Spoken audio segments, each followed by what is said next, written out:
Hey everyone, let's jump right into this explainer.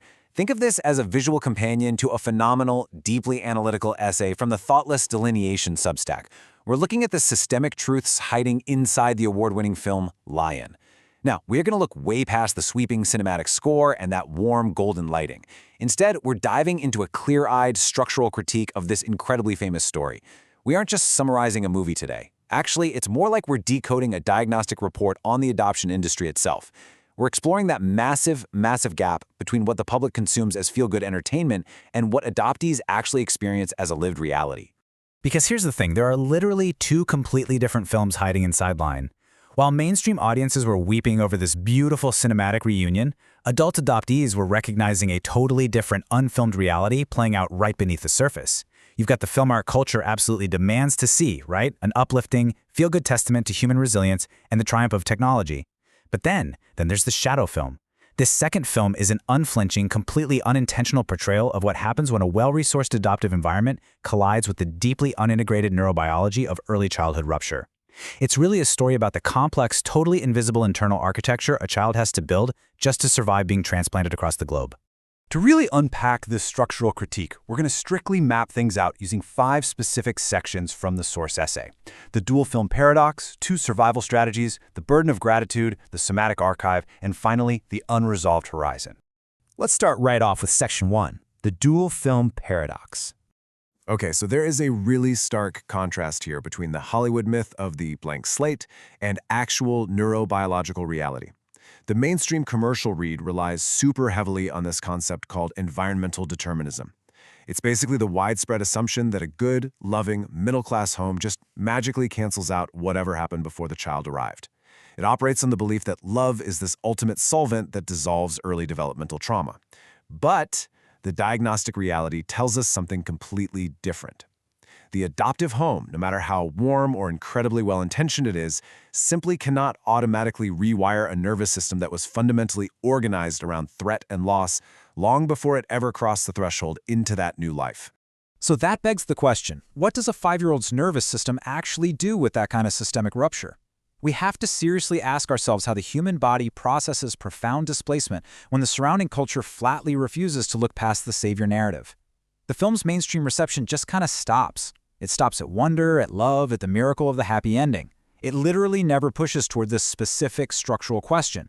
And because the culture is perfectly content to stop right there, the complex reality of a separated child's nervous system is left entirely unexamined, which means adoptees are left to navigate that physiological fallout completely on their own. This brings us directly to section 2, survival strategies.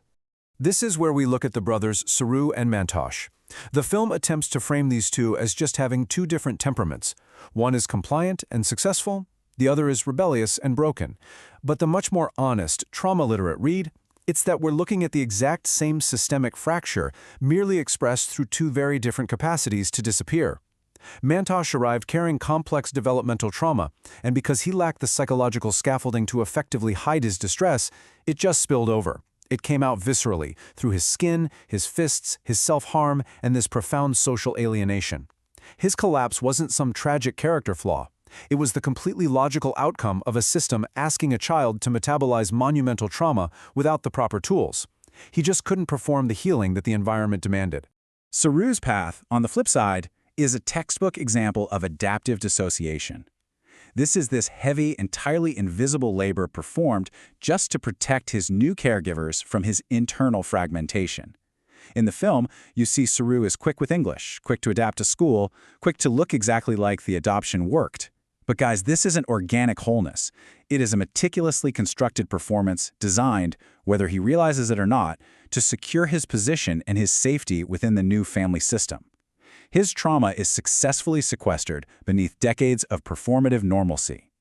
So when his eventual breakdown happens in adulthood, it actually represents the sheer overwhelming exhaustion of trying to sustain this dissociative capacity over an entire lifetime.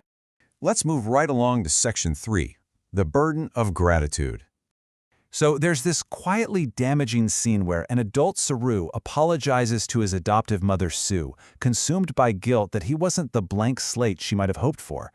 Sue's response about adopting because bringing more children into an overcrowded world felt wrong and wanting to give a home to a child who already existed is presented as this beautiful, selfless revelation. And yeah, it sounds incredibly tender to a mainstream audience, but adult adoptees, they instantly recognize the heavy transaction hiding inside this instrumental altruism. Underneath the tenderness, we see a dynamic where a child is brought into a house not solely to be a child, but essentially to complete someone else's ethical accounting and environmental philosophy. And that leads right to the concept of performative gratitude.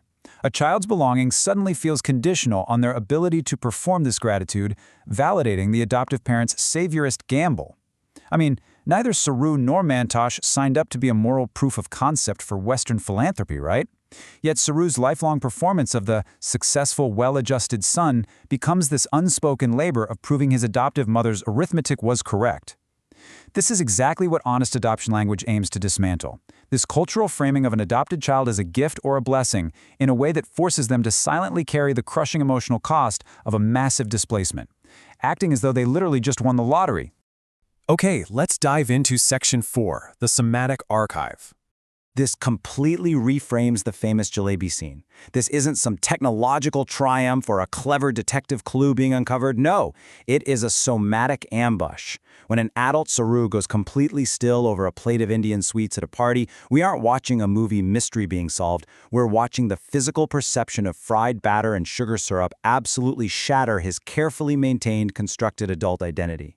It's the uncontrollable return of repressed, pre-linguistic pain violently bypassing his cognitive defenses. The body remembers what the conscious mind literally has no words for. This is the somatic archive in action. It's trauma so deeply embedded in taste, smell, and physical sensation that it demands immediate, compulsive acknowledgement no matter how perfectly assimilated the adult appears to be on the outside.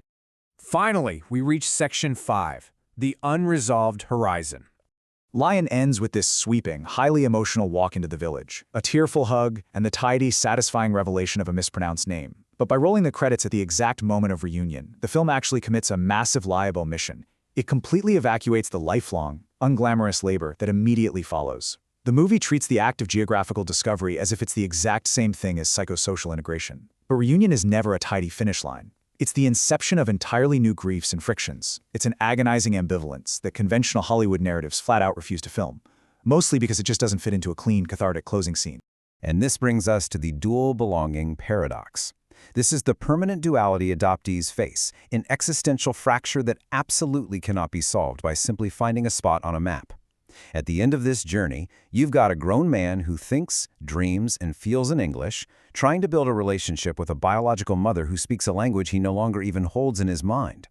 It is the quiet, incredibly strange condition of belonging to two irreconcilable worlds at once, and knowing, with a deep, deep ache, that you will never fully belong to either of them ever again. When confronting this post-reunion reality, it becomes devastatingly clear that finding a location does not retroactively repair the developmental years of absence. You can recover the geography, sure, but time cannot be recovered.